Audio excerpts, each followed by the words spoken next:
Hello crafty people, and welcome back to part 2 of my video in which we're making this Halloween themed card using a Francoise Reed woodware stamp.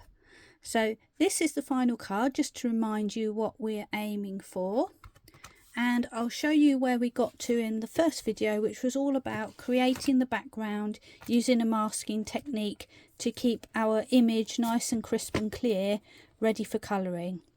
So now we're ready to get onto the colouring stage, and before we start that, I'm just going to quickly get some old copy paper and put that underneath my image, so that when I colour with my alcohol ink markers, the ink will absorb through the card and come out on the other side, but it won't bounce back through the other way and cause smudging. So it's always a good idea to put your card onto some old paper that you've got lying around, rather than colouring directly onto the glass mat, because that can affect how your paper absorbs your ink.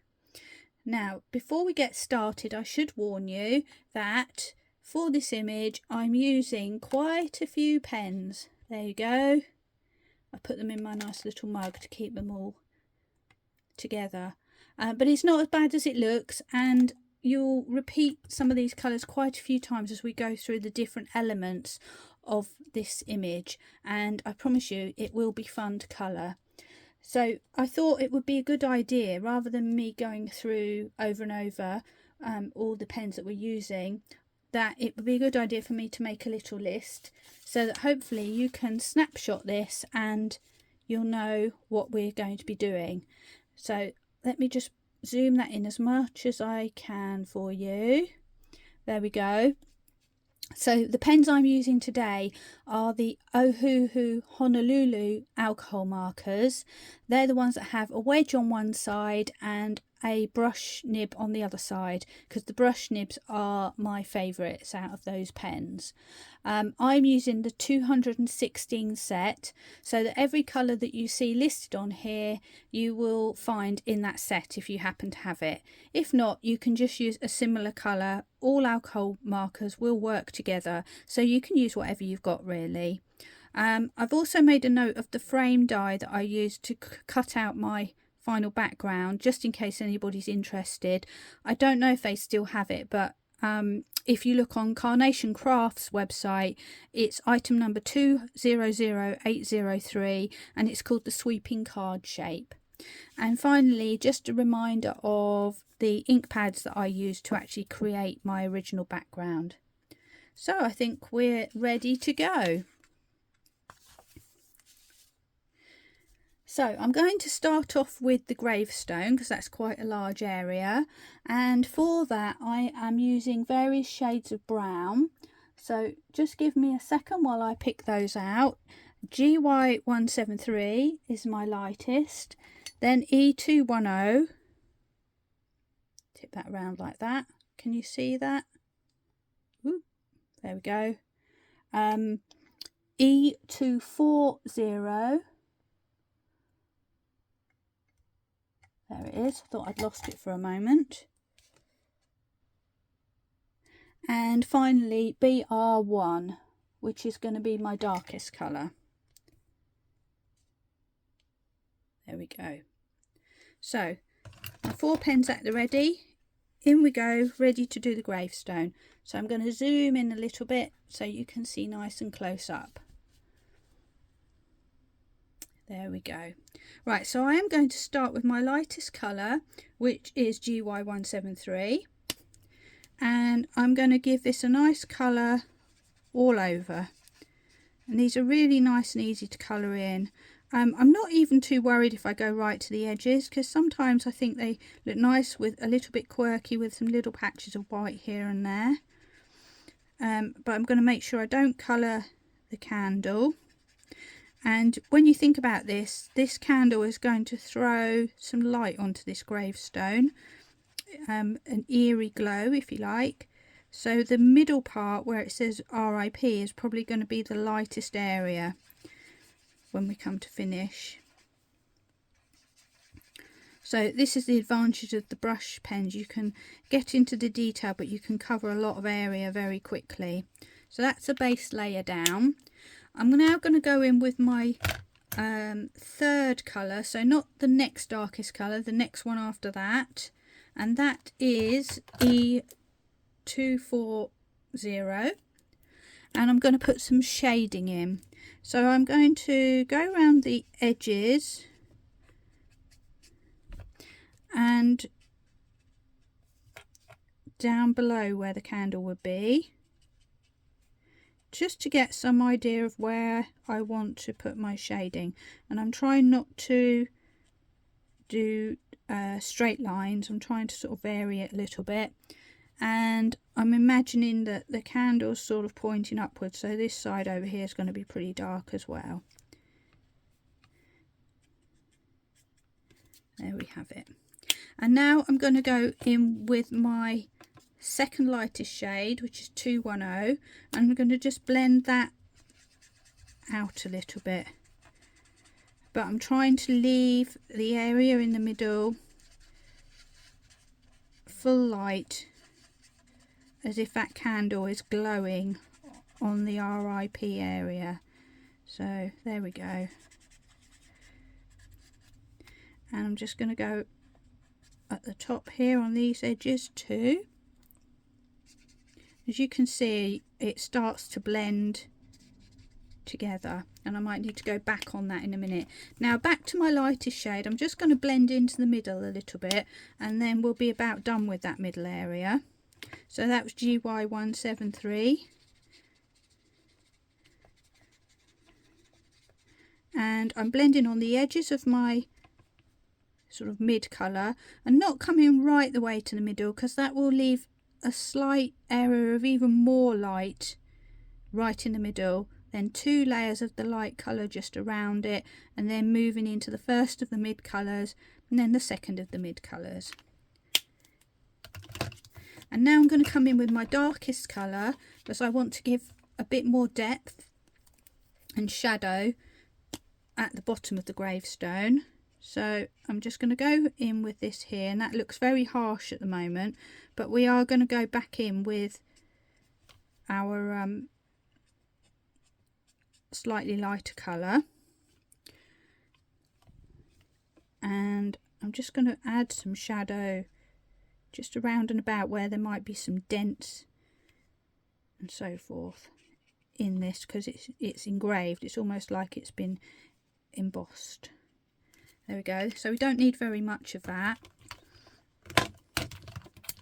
And then I'm going back in with E240. Sorry, I've got this so close that my pen doesn't fit into the screen. There we go. And I'm blending the edges of that very darkest colour, blending it out a little bit. And as you can see, I'm holding my pen quite far away. I'm not right down at the bottom here. I'm holding it further away because I'm colouring quite loosely. And that's the fun of these images, because they're kind of cartoony and quirky. You don't have to be too worried about getting everything precise. And you kind of almost want it to be a little bit wobbly and spooky. So that makes these very quick to colour and really fun. Right, going into my second lightest colour, which is E210, and I'm just going to blend the edge out once again of some of these mid colours, and then I'm just going to touch in with my very lightest colour, but I don't really need to because it's all quite wet, it's blending quite well. There we go, and I'm just going to retouch at the top here. And there we have our gravestone all coloured in. So I'll just zoom out so you can sort of get how that looks. There we go, one gravestone. Next I'm going to move on to the ground here, which is sort of mud that's been, you know, where the grave's been dug up and our spooky gnome's coming out of the grave. So I am going to use some more shades of brown, and I'm going on to some slightly different ones this time. So I'm going with E170 and E310. just so that then we want it to be brown, but we don't want it to be the exact same colour as the gravestone, because that would kind of look weird. Of course, you could do the gravestone grey if you wanted to, but I didn't, because I thought then the ghost wouldn't stick out, because they're going to be kind of grey. So that's my thinking behind this colour palette. So out of these two pens, E170 is my lighter colour, and this is really quite easy to do. I'm just going to zoom in a little bit. So I'm going to start colouring the whole of this area with my E170, going around my various little bits and bobs. But when I get to the bottom, to the grass, I'm not going to go in, you know, exactly in the lines. I'm going to scribble out so it looks a bit like the mud is spilling over the edge. And I'm also going to come out a little bit on the side here.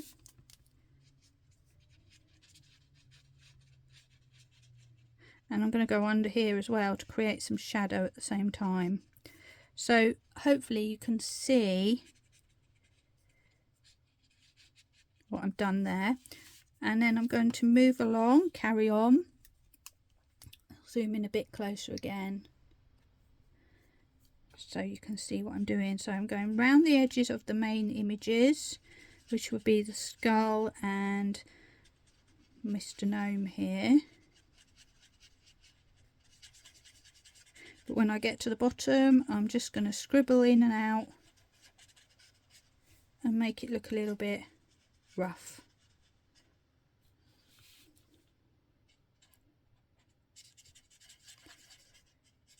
And I'm just doing this whole area. I'm not worrying whether it's drying or anything like that, because I'm not going to do sort of any posh blending techniques. This is going to be really rugged, and I'm just bringing it out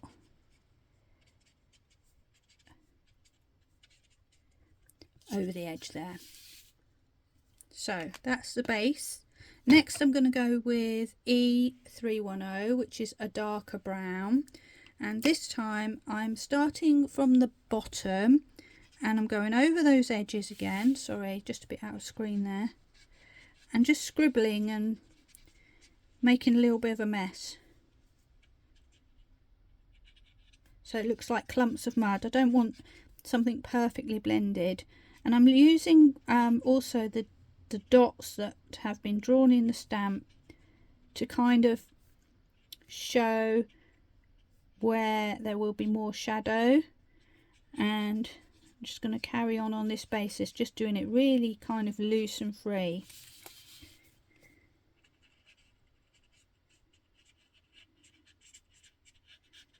Again, holding my pen quite far down, and I might add a few dots in just for a bit of texture.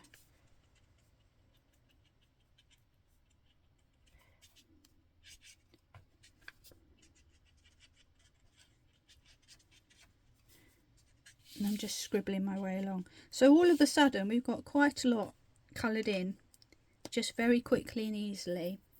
Now I'm going to go on to the ghosts.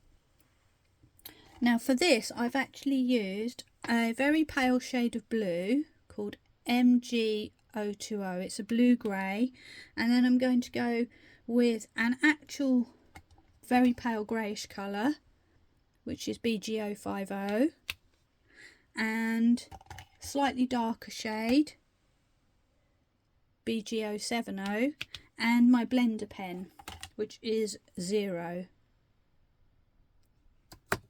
which I may or may not use. So let's move along to one of our little ghosts. Now if you look closely at this ghost, when I was doing my ink blending, my masking paper did lift up momentarily, and so the orange has gone into my white ghost. Now I'm not worrying about that too much. What I did was I just dabbed with a bit of water on a paintbrush very carefully and just lifted up some of it, so you can't really see it too much. But even though there is a slight orange tinge, it's not the end of the world, because it's as if the glow from whatever's going on behind is coming on to our ghost. So, you know, it's all good at the end of the day. And when I put this very little bit of colour onto them, you will not really notice it anyway. So these ghosts are white, and so we're kind of leaving them white but colouring in some shadow for them. So I'm going to start with my MG020, which is a bluish grey, and I'm just going to put some little indications of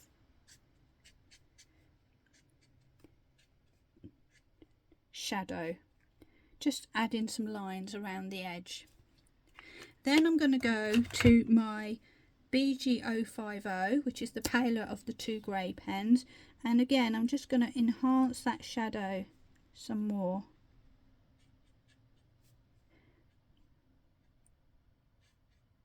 By just going roughly where those blue lines were, but not completely covering them. And then I might go back with my blue a bit more and just add some more if I feel like I need it.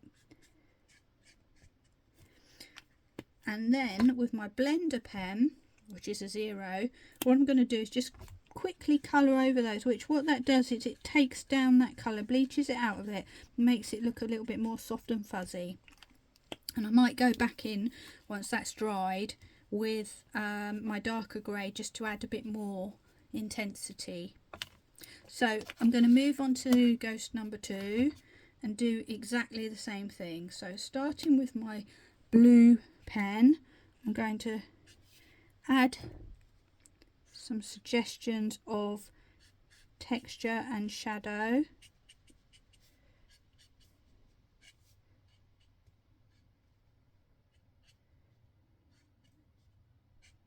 Just wherever you feel like it, really. It's a ghost, so it could be anything. And then I'm going to my BG050, which is the lighter grey, and I'm just going to add a little bit more. It will look dark to start with, but it does lighten up quite a lot. So this one I'm just swiping up as if he's like a sheet on him, and it's wrinkling. There we go. And then my blender pen, just going to give that a quick swipe over, just so that it starts to fade and blend out a bit. And then I'm going to go back to my original ghost, and this time I'm going with BG070, which is the darker, and I'm just going to add some extra little bits just to give him some more texture. And if I want to, I can just soften that out a little bit with my blender pen.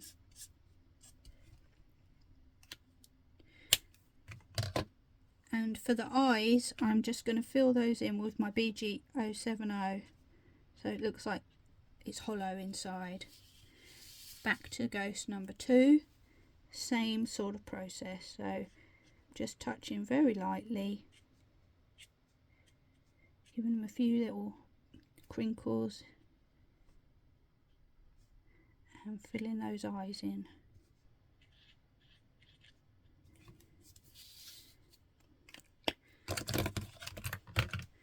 And you can go back to those and add more blue if you want to, but the key is that you've got to try and keep plenty of white in there so that he does actually look like a white ghost.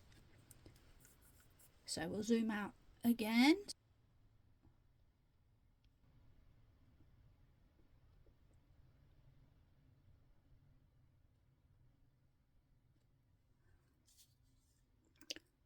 And we have our two ghosts coloured. Now we're going to go on to the bones, and we're going to keep hold of that light grey, the BG050, but I want to give these bones a sort of a brownish tinge as well. So we're going to go back to GY173, which was the lightest colour that we used on the grave. So that's that one. So you can see that we actually repeat some of the colours in the image for different things, and that helps to pull it all together without making it too uniform. So much the same with the bones. I'm going to keep a lot of them white. So I'm just using very pale colours, and I'm just going to sort of put some shadow in. So taking my brown, I'm just scribbling in some little bits, and then I'm going over the top with my BG050, which makes a browny grey. And that is all I'm going to do for the bones. So I'm going to move over to my skull and adopt the exact same process. I'm going to put some darkness in where I think it would be appropriate, and using those little dark shaded spots as guidelines. So I think you'll get a bit of light from the candle, but down here is going to be darker. So that was my brownish colour. Now going in with my darker colour.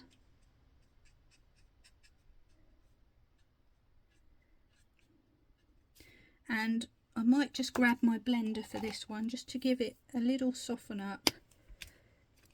Oops, wrong end. Here we go. Particularly there where that was gone a bit harsh. But basically it's almost leaving him white. We've just got to deal with his eyes now, because his eyes are kind of backing onto this brown thing, so I want to make them look darker, and I decided to put the brown in there just to sort of pull it together. So I'm going with my E170 and basically just going to fill in those areas. And then if you like, you can use one of your greys, probably the BG070, just to add that shadow in there. And then back across here we've got one more bone left to do. So again, this one will be very quick. I'm going in with my GY173. I'm going to just put some darkness in there, and then my BG050 to put some shadow. And what you can do is go back and just add a bit more shadow if you want to give it a second go.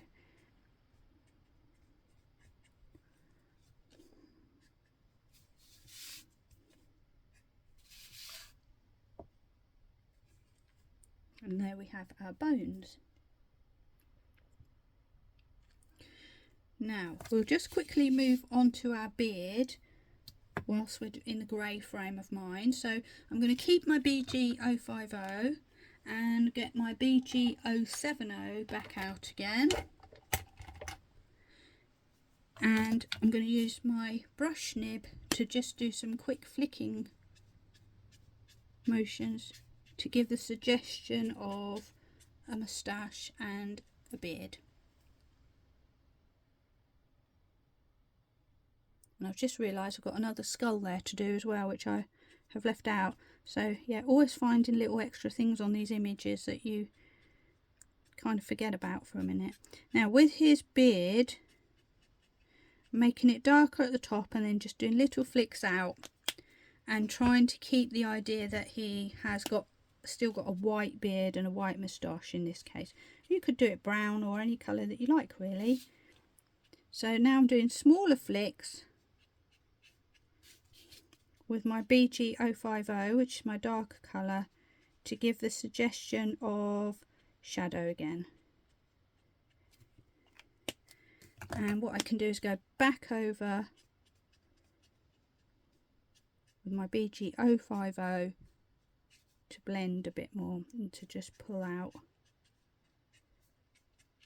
And that's all we need for that beard. Let's go back and get that skull finished, that second skull. So back to GY173, and I'm going to just do a cheeky colour of this funny little worm thing here as well. And now I'm going to add some colour to this skull, which I'm going to add a bit more colour to this one because I feel like he's more in the dark.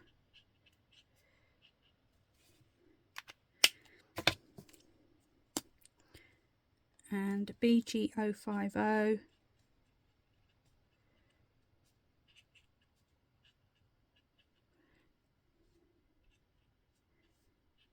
Now, the eyes on this one I'm going to do a little bit differently because he is on a hat band here. So I'm going to put these in green to go with the hat band. I'm going to just colour his nose in with a grey BG050 and a little bit of BG070 just to get that in place. And I'm going to use my blender. Keep opening the wrong side on that for some reason. Just to blend that, soften those edges on my skull.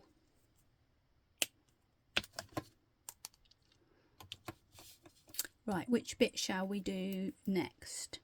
Shall we do the nose quickly? So for the nose, I've gone for peachy kind of brown shades. So that is E280 and E090. There we go. So my lightest colour is E280. I'm going to colour the whole of the nose with that colour. And then I'm going to come in with my other colour, E090. And I'm going to go round the top and underneath to leave a dark, light area in the middle, like that. And then I'm just blending the edges in with my lighter colour. And that's his nose done, so that's very quick to do.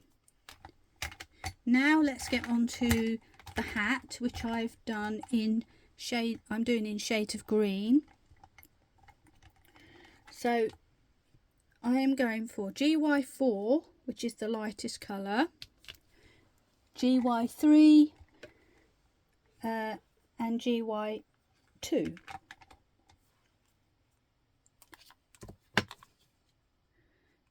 So I'm going to do the patch, the band on the hat and the gloves. So starting with GY4, my lightest colour, let's start with the patch first. I'm just going to colour that in all over. My next colour is GY3, and so I'm going to put a bit of shading. And as you can see, I'm colouring quite loosely. I'm not being too particular about it. Just blending my edges in there. And then just to give a little bit of extra depth, I've got GY2, which is a little bit darker again. And I'm just going to add that in right on the edges. And that's a patch done. And because that was all a small area and quite wet, it all blends pretty much by itself, which is really nice.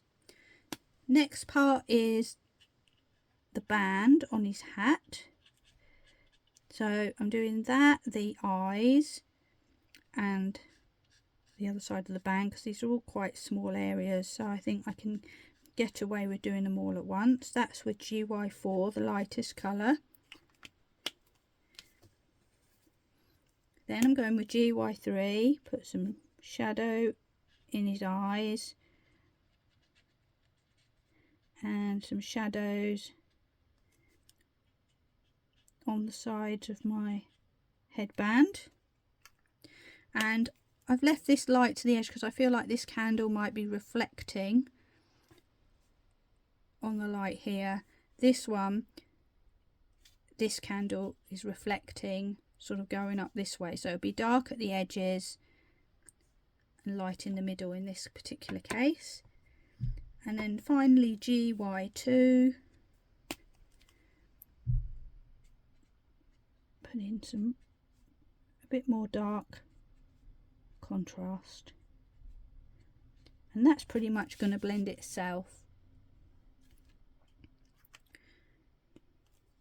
Next we go down to the gloves, so we're going to follow the same process. Let's do this one first. Lightest colour, GY4.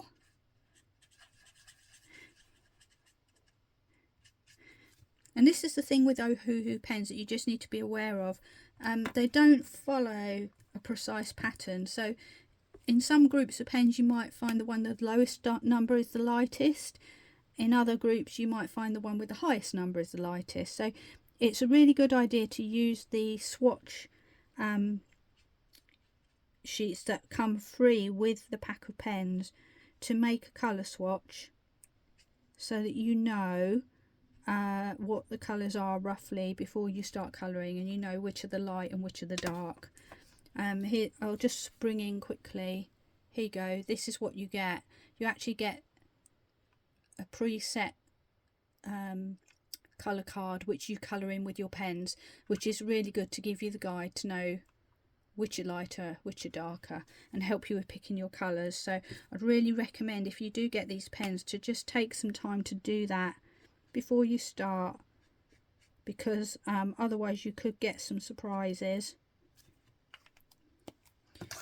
in terms of colour. And don't always rely on the colour of the lid either, because that's made of plastic, so they don't necessarily replicate the colour of what's inside, and neither do the name descriptions. So for me, you know, that's the price you pay, because these are really reasonably priced compared to other pens that you might get, alcohol pens. You know, you can get a massive pack of 200 and odd for the same price as you might get 20 of another brand.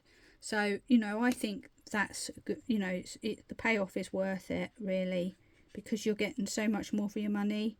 And once you've got the swatches, what names they are, what colour the lids are, has really no bearing on anything, and certainly doesn't take away from your enjoyment of colouring. So that would be my advice.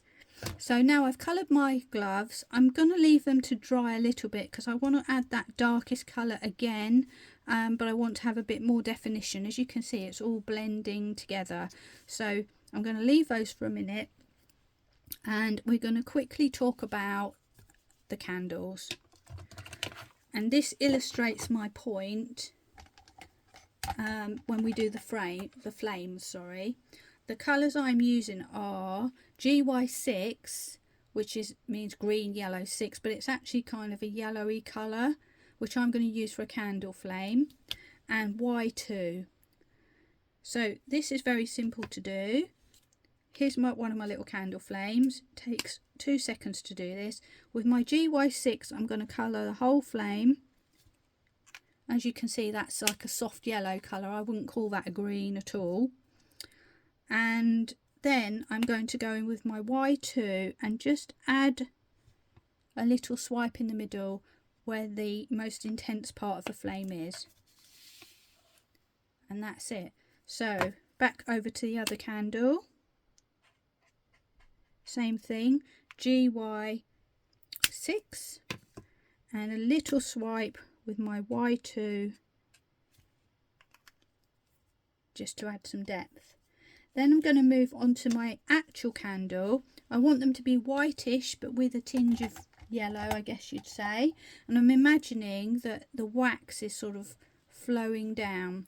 So I'm going to go back to my GY6, and from the top of my candle I'm just going to swipe down as if the wax is dripping down the side.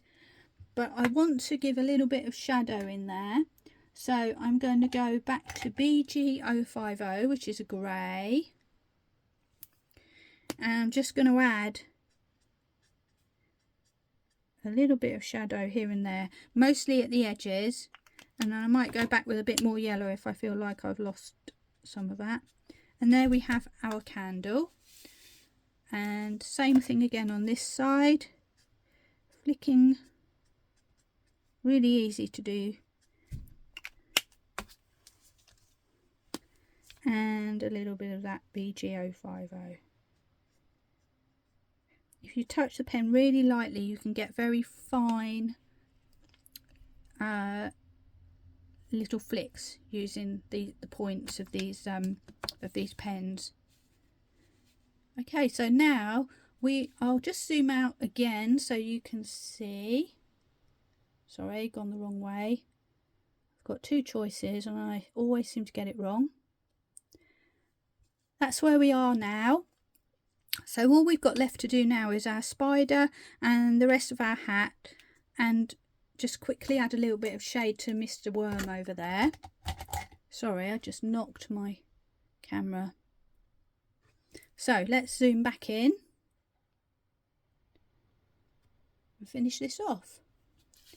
So for Mr. Worm, not much shading required really, so I did him with a lighter colour.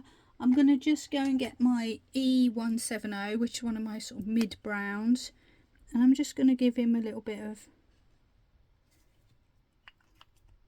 shading like that. And I just need to find my light pen again, and I'm just going to blend, and that's all you need for him really. He's just a little extra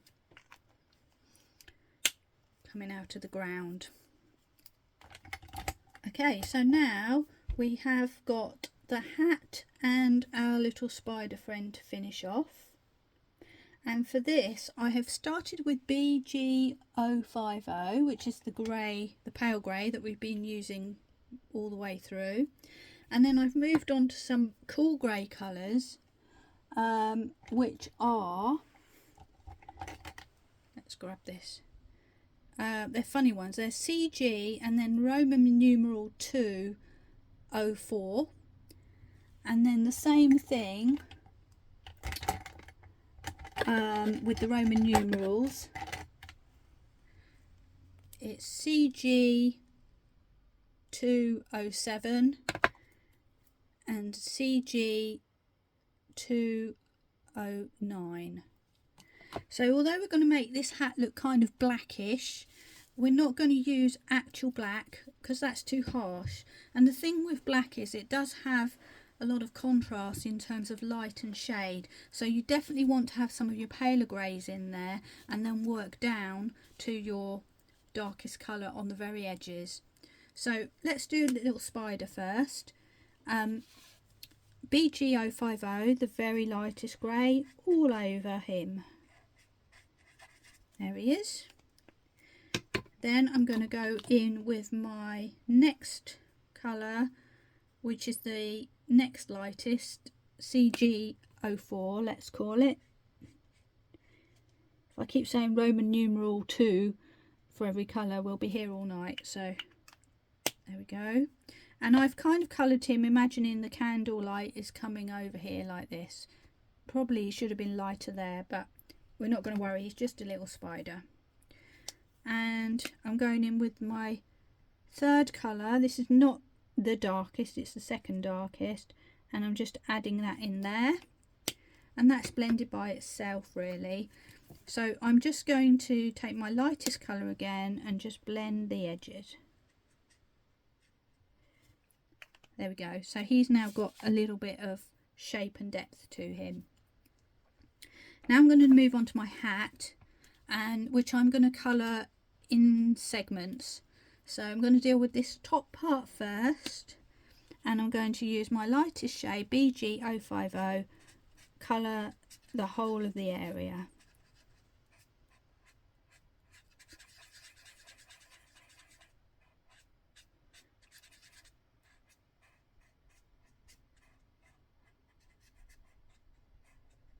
There we go.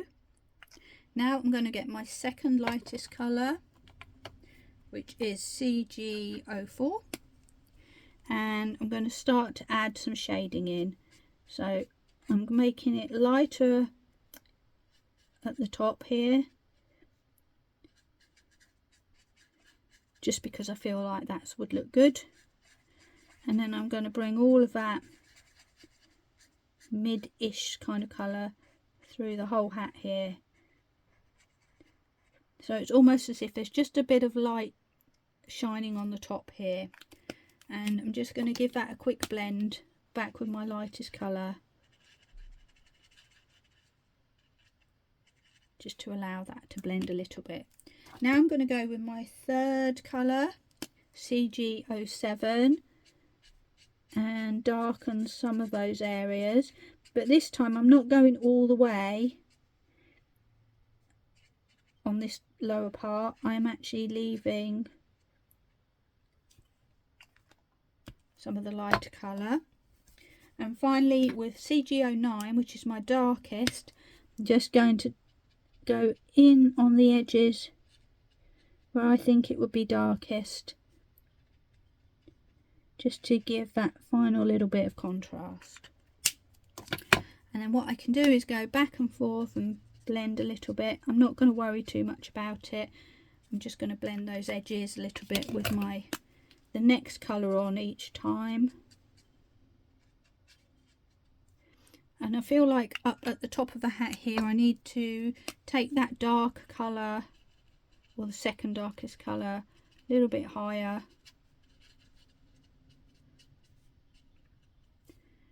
So there's not so much of the highlight there. And as you can see, I'm working fairly fast. I'm not being too precise about it. I'm keeping it nice and loose. Now we'll go on to the mid section. Back with the BG050, the lightest, so laying down that colour.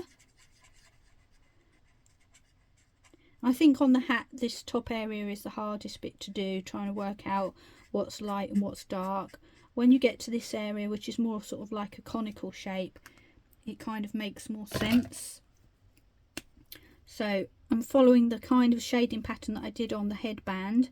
So with my second colour, going in here like this, adding a bit of shadow where the headband would be, casting a shadow.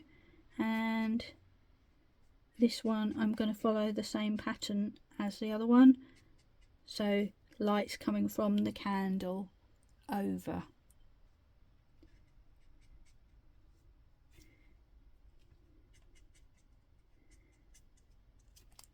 Okay, next colour, CG07, slightly darker again. So I'm going to add more darkness, but not going quite so far.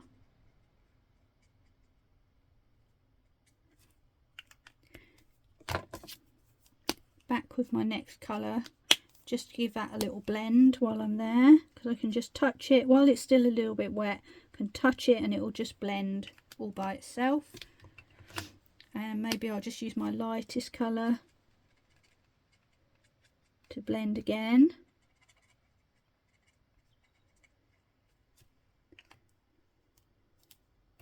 And I'm going with my darkest grey, which is CG09, just to add a little bit of extra depth where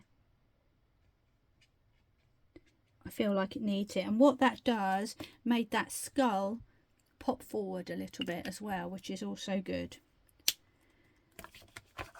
And now finally we're on to the brim of the hat.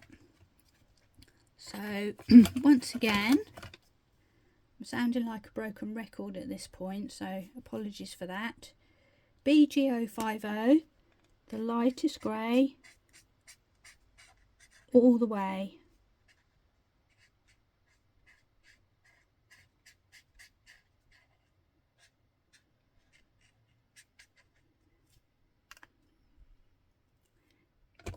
Then the next darkest colour, which is CG04, I'm going to go across the bottom of the brim, imagining the shadow and the light just hitting the top where it flicks up, and I'm going to keep the edges darker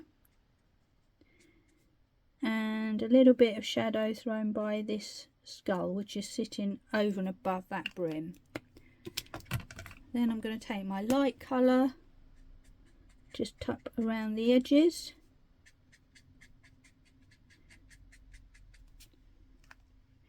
Now I'm going to go with CG07 and I'm going to go into the edges and the bottom of the brim of that hat once again, and adding some shadow.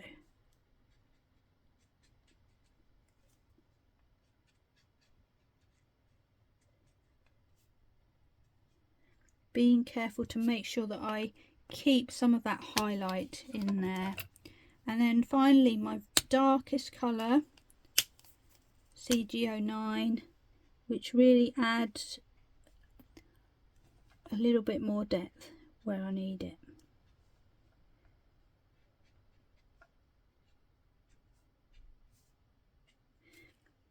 Now I feel like my lightest area is just a bit much at this point, so I'm going to go back to my middle colour. I'm just going to close that down a little bit. And finally back to my light colour, BG050, to just blend that. And there we are. So if I zoom back out, did it the wrong way again. Before we know it, we've got our image completely coloured and ready to be mounted on our card. So all I did at this point was I had an A5 card. I cut my image using my frame die, which was the Crafter's Companion one, or you could just trim down slightly and keep it completely rectangular. It's entirely up to you. I stamped a couple of bats and a sentiment onto my card. I'll just bring it back in, which you can see here, using VersaFine Nocturne ink and my sentiment. And then I simply matted black card onto my A5 card and mounted my finished image on the top. And because it's such a detailed image, I don't really think you need any more. It just stands good on its own. So there we are. That's the end of my colouring tutorial for today. I really hope you enjoyed it. If you like what you see, I would love it if you would subscribe to me on my YouTube channel, which is www.youtube.com/@SharonG25. And there you'll find lots of other colouring tutorials with alcohol pens and watercolouring as well. So thanks very much for joining in with me today, and I look forward to seeing you soon. Bye!